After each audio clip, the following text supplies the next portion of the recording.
Thriller Bark is quite a short arc, but introduces a lot of important characters to the show as well as an addition to the crew. If you haven't yet, smash the subscribe button and also leave a like, and we can carry on like nothing happened. After leaving Water 7, the crew sets a course to Fishman Island on their fancy new whip. They then enter the Florian Triangle, which is essentially the Bermuda Triangle of the One Piece world. It's supposed to be a scary place, I guess, and it gets more scary when they see an abandoned ghost ship. There they meet Brook, a walking skeleton with a nice afro and a love for joke. Pants. 見せてもらってもよろしいですか? He explains to them that he died, but because of the yomi fruit, he came back to life but couldn't find his body. By the time he found his body, he was already bones, but his roots were still holding on to that hair like Spider-Man holding on to that train. I think I need some advice from Brook because it's not looking pretty for me already. Anyway, Luffy asks Brook to join his crew, but he couldn't because his shadow was stolen by Moria, one of the 7 Warlords of the Sea, and that makes you a vampire because you turn to dust under the sun. So as you may assume, the crew goes to get the shadow back on Thriller Bark, the biggest ship in the world.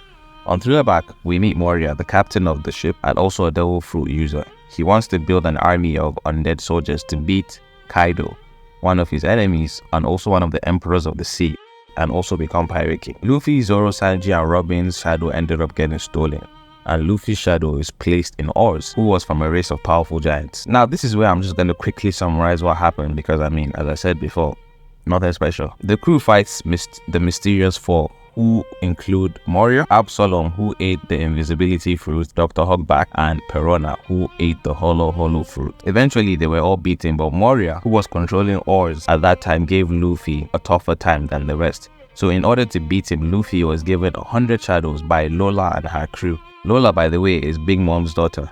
That may be important later on in the series, or maybe not so important.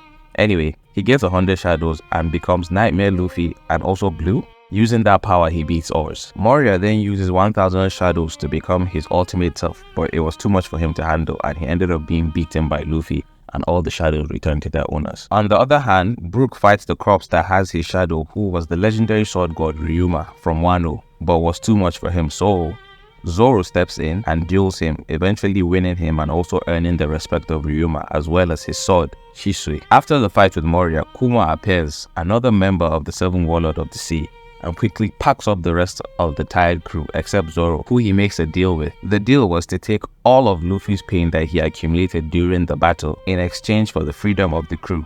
Zoro did that with no hesitation. This encounter blesses us with this beautiful piece of cinema.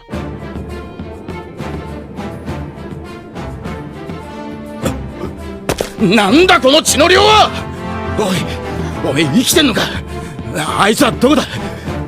ここで何があった？何もなかっ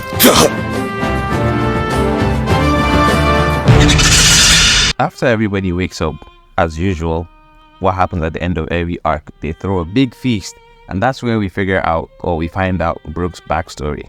It was tragic to say the least. If you can remember earlier from East Blue, the whale that they met at the Red Line that was waiting for his crew to come back, well, Brook was that crew. They were called the Rumba Pirates, but all that music could not save them when they went to the Grand Line. It started off with the death of the captain, and then Brook became the captain, but that was also short-lived as they were eventually attacked and killed off. But before they died, they recorded Laboon's favorite song, which is Being Sick, in order for Brook to play it back for Laboon when he comes back to life because of his fruit. But when he came back, he was lost, so he was wandering alone for a long time in solitude till the Straw Hats eventually found him and everything happened in Thriller Bark. And that brings us to the end of this arc recap. It ended with Brook joining the crew and carrying along with his adventure in order to meet Laboon. Next up is going to be the big leagues. We're going to Marineford and them that. Don't forget to leave a comment, like, subscribe. Stay tuned for the next one. Bombs out.